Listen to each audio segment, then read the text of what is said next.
Welcome back to Shiko Hope USA. My name is Shiko Hope and this is your home of hope, where we say it is possible, inawezekana. And it's been a minute, guys, since I did a video. I'm sorry, kushikana kidogo, but I thank God that today we have a moment to do this video.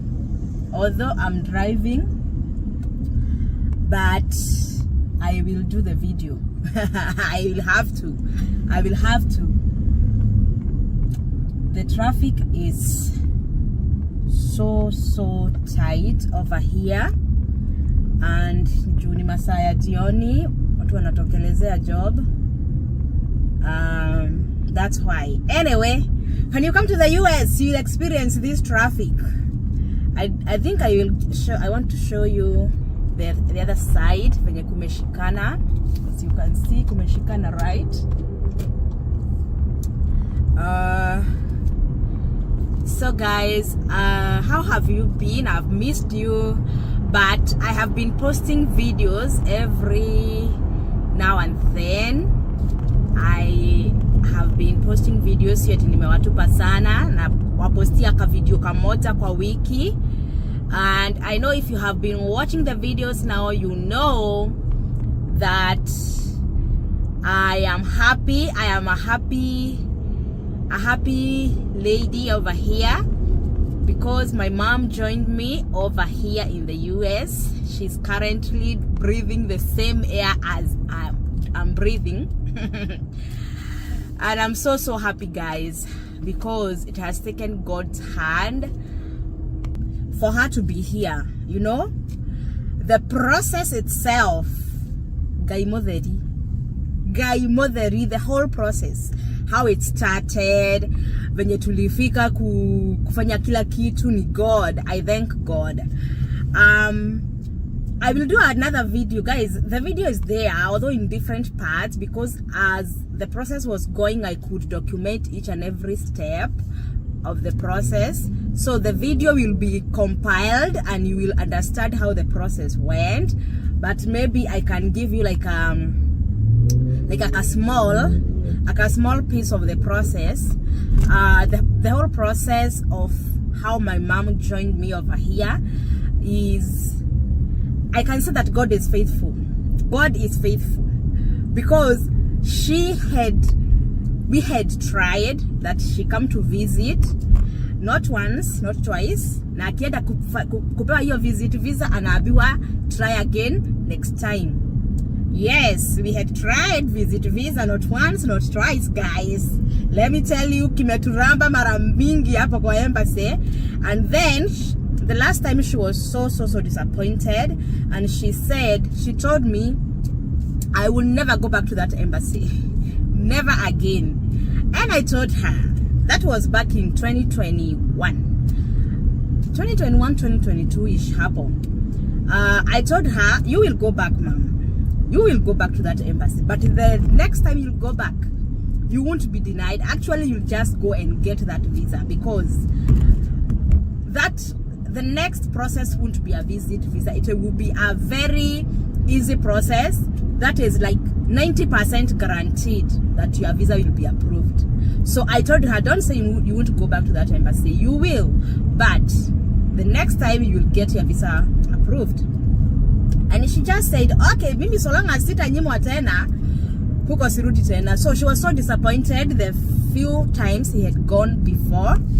And look at her now. She's in the US as we are speaking, guys. Inawezekana, iliwezekana to my mom, and right now she's in the US. She's in the US.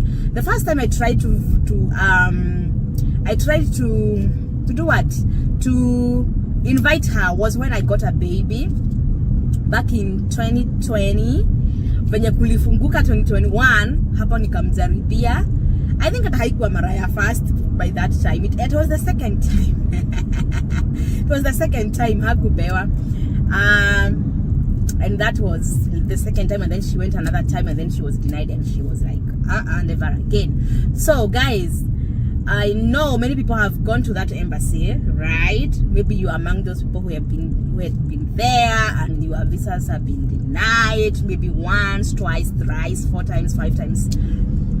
Just know that if it is written that you will come over, you will imagine, and God will use another way, and a way that you won't be even, you can't even imagine. Like right now, my mom came not as a visitor, she came as a permanent resident. This is her new home. She's not looking at the calendar every day, at counting days, looking how many days remaining for her to go back home. No, she's not. She has come here to stay. And as we are speaking, all her documents are home. She has her social security. She has her green card. Let me tell you, Mungu akisema amesema, okay? When God says, nobody can say no. My mom is now a legal permanent resident, just like you, who came to the US na green card, na zile DV. Let me tell you, the immigrant visa is one of the best thing that you can get when you're coming to the US. Immigrant visa, the utmost goal or the ultimate goal is to get that green card, right? And now, because you have won the DV lottery, you will come here and get your permanent resident card, the green card. The same thing with us who petition our family members. Like for myself, I petitioned for my mom. Okay, I petitioned for my mom when I reached that stage of becoming a US citizen. You can't petition if you're not a US citizen. You can't petition your mom, your siblings if you're not a US citizen. You have to be a US citizen first, so that you can start the process of petitioning your close and even your siblings. So I became a citizen on February 27, 2023. That's when I took the oath of citizenship. And during that time, I had already filed for my mom. I was just waiting for the certificate number, the naturalization certificate number. So I had already done the application. The forms were pending. Nipata hiyo certificate number, nikuja niweke, and then I submit the application. So the same day I took the oath of citizenship, I got home with my certificate. I just put in the number and I submitted the application, and that was it. So I applied. Okay, of course you pay. It's not free. You have to pay some good amount of money. The other video will tell you more about how to go about the application and everything. So I paid, and then I submitted. Na hiyo nikamalizia hapo. By that time, I joined the groups of the petitioners. When you petition wazazi. So you look for those groups so that you can work together with people who are like you, who are in the same process like you. So I joined various groups, and I could see that the process was going so slowly, very slowly, guys. And I was like tracking the process and how things are unfolding in those groups. And according to the prediction that I did as I was joining those groups, the prediction showed me that my mom might be called for her interview in August 2025. In August 2025. That was the prediction by that time. So I was prepared that, okay, we are in 2023. Okay, so we have like 2 years and 6 months for the process to go through. So I was not in a hurry actually. Once you do the application, you just wait for the approval or denial. But of course, hatukuwa tunangojea denial. Approval is our portion in Jesus' name. So I was waiting for the approval, which they did approve the petition. 1 year later, it was done. I received my approval in January 2024. Whole 11 months. 11 months wakafanya the approval of the petition. So guys, you'll watch the other video as I show you how the process went and everything, because I was so happy. Yay! Yes! Okay, so After they approved, now it is the next process of now submitting the documents to show the bond that this is their parent, and a lot of stuff. A lot of documents are needed. So I uploaded everything, affidavit of support, my mom's documents. That's where she went for the police clearance certificate. She's not married, so we didn't submit anything to do with the marriage certificate. Yes, because if she was married now, she had to look for a marriage certificate. Asikuja akiwa married. But so I'm just saying, just in case your parents are married, so you'll be required to provide the marriage certificate. They will be required. So we uploaded all the documents, and you sent back. Once you send the documents back, they approve the documents. They say you are now documentarily qualified, and now the case is now not with the USIS, it is now with NVC, at NVC, National Visa Center, because that is where it will be until the embassy in your country now gives a date for that particular case. Okay, so I did the uploading of documents. I think it took 2 weeks because she had to go for the, we were not like prepared, like the approval will come that early, so hakuwa na PCC, so she had to go apply for the PCC and wait for it. It took I think a week, and then some other documents. I also needed my IRS transcripts here, affidavit of support, a lot of information, guys, is required. And then ilikuwa ile time ya kufile taxes hapa, so ilikuwa time ya kufile taxes. Oh yeah, it was time ya kufile taxes. So I had to file taxes first so that I can send the most recent IRS transcripts. A lot of guy wase mimi sikuwa nalala nikitafuta hizo makaratasi and doing ABCD. Anyway, tukafanya everything, and then we became documentarily qualified. So now the case was sent to NVC, waiting for the interview. So now that is where Kizugumkuti was, because the Nairobi embassy was not scheduling embassy appointments. It was now scheduling the DV. Remember DV 2024 walikuja wengi sana. They came so many of them. So DV 2024 were the ones that were scheduled for the interviews. This was to a petition tukawekwa kando. So we were waiting, nothing was moving. Only watu wa group ya DV wanafurahia, wamekuwa scheduled. So I'm happy for the DV, but on the other side, mimi ni mtu wa petition pia, I'm like nimefinywa, hakuna kitu ina move. Guy, so I was happy on one side, and on the other side I'm like, what to schedule two simultaneously. They didn't do that. Anyway, something happened, and now wakaanza kuschedule watu wa petitions. Wakaanza kunini watu wa petitions. Oh my goodness. Wakaanza kufanya haraka. Watu kwa group wakaanza kuchangamka. Now the petition group wakaanza kufurahia. Hey, tukaanza kufurahia. Watu wanaenda kwenda. But on the other hand, DV 2025 nao wameanza. Haya, kikawaraba nao. Petitions zinasonga. DV 2025 kumesimama kabisa, kusongi. Oh my goodness. Now I'm like, I'm in both. I am in both. Mimi ni mtu wa DV. Then hapa tu ni kesi ya mamangu. So now what's happening?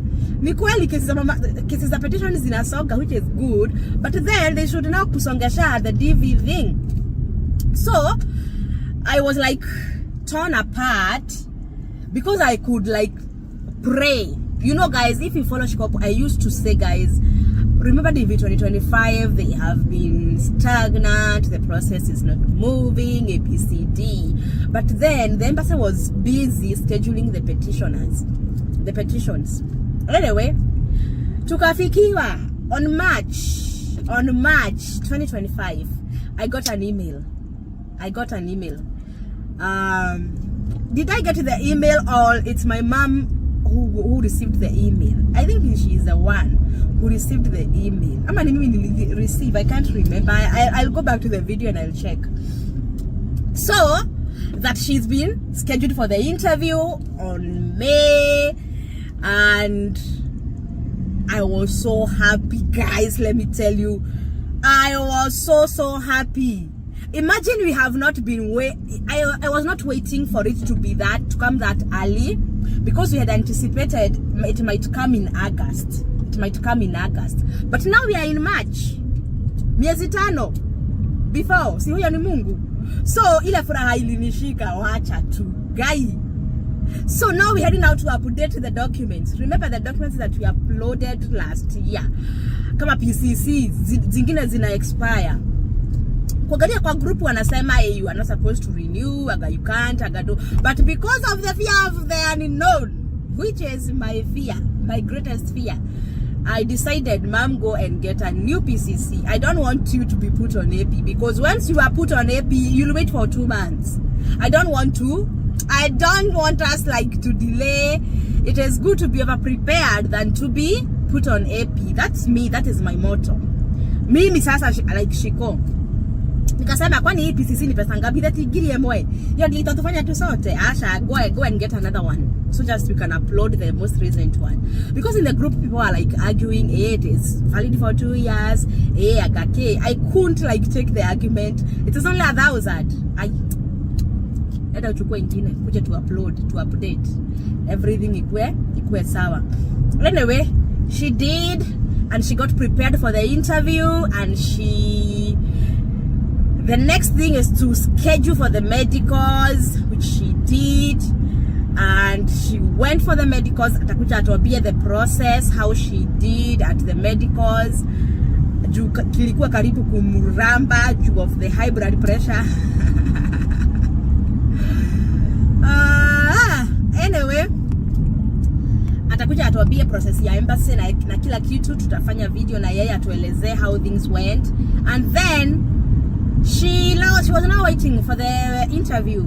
Before the interview, now I was like calling her every day, trying to see if she's ready to come over to the US. You know, our parents, kuacha nyumbani, mahali they have been calling home for the many years they have lived. It's not easy.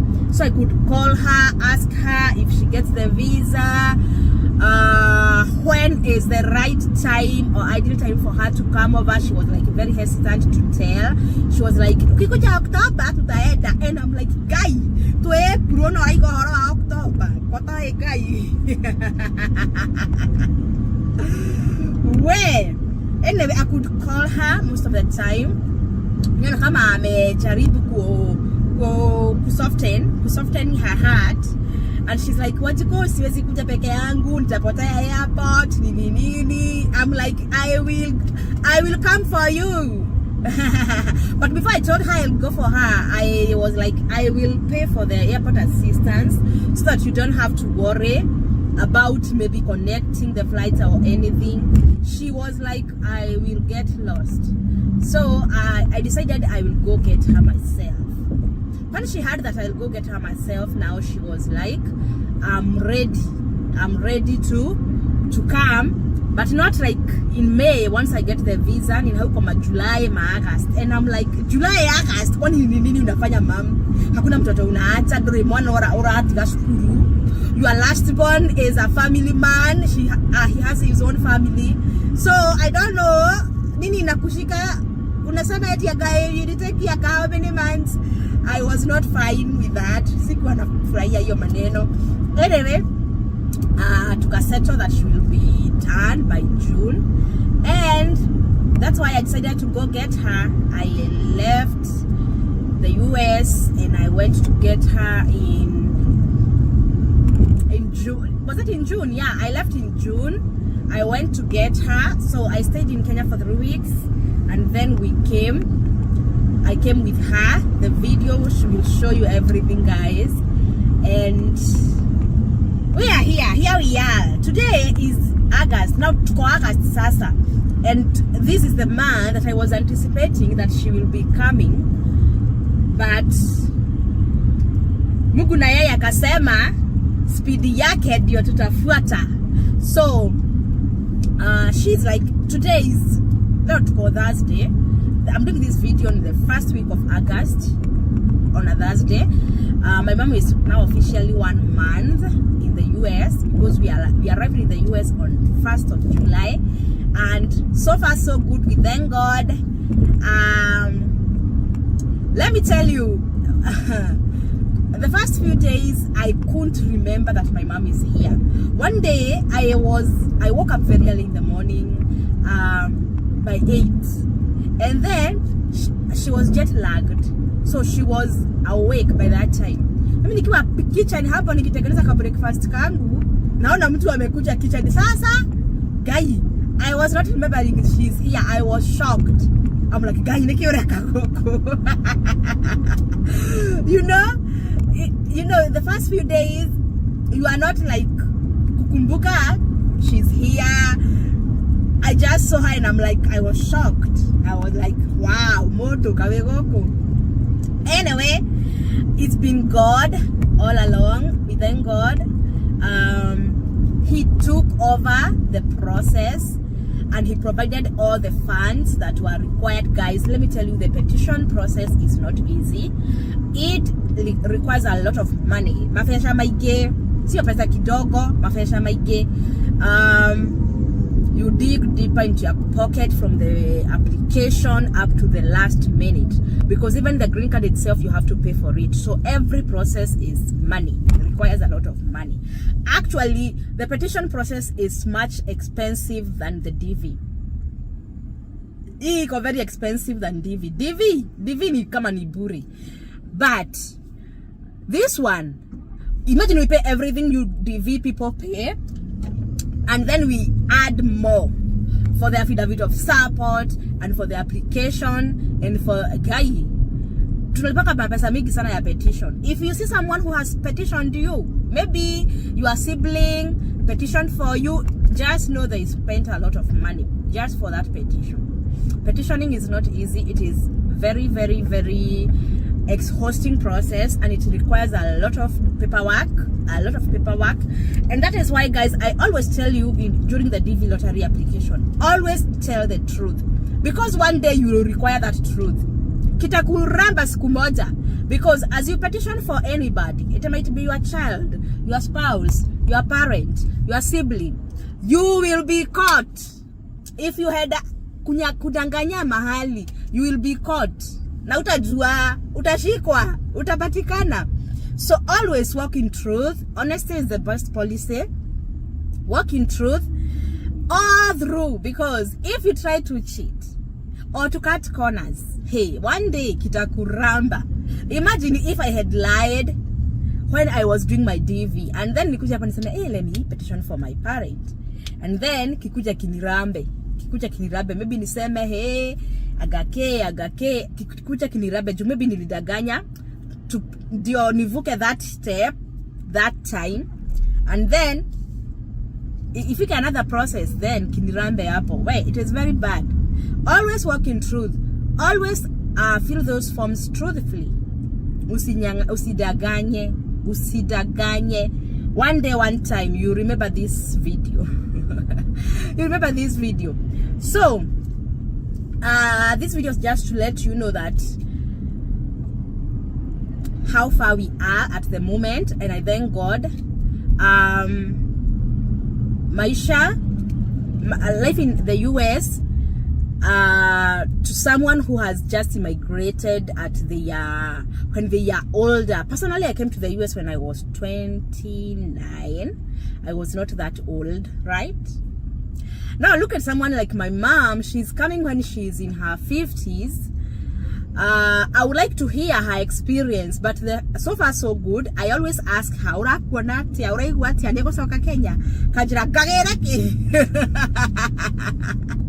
anyway, we will come and she will share with us how far, how she's coming along, how things are going, and how she's accepting that now this is her new home.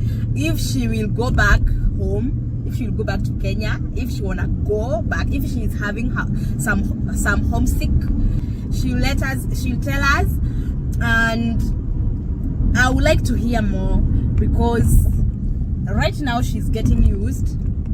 Mama yangu aradhi mahenya. Aki mama yangu ni chap. Hey, she will come and she will tell you guys. She will tell you.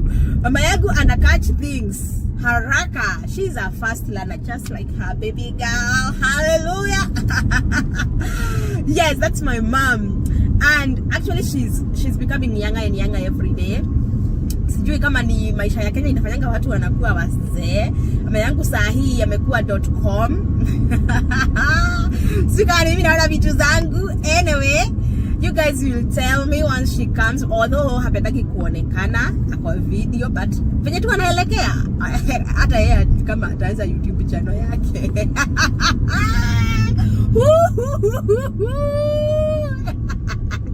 Ama TikTok. Ama join TikTok. Aya tuwapea nini kwa TikTok? Sinawambia. Acha nicheke because anyway, guys, thank you so much for watching this video. I'm almost home. And I'm happy that I have shared something with you. Let this video inspire you. Let this video show you that it is possible. It doesn't matter.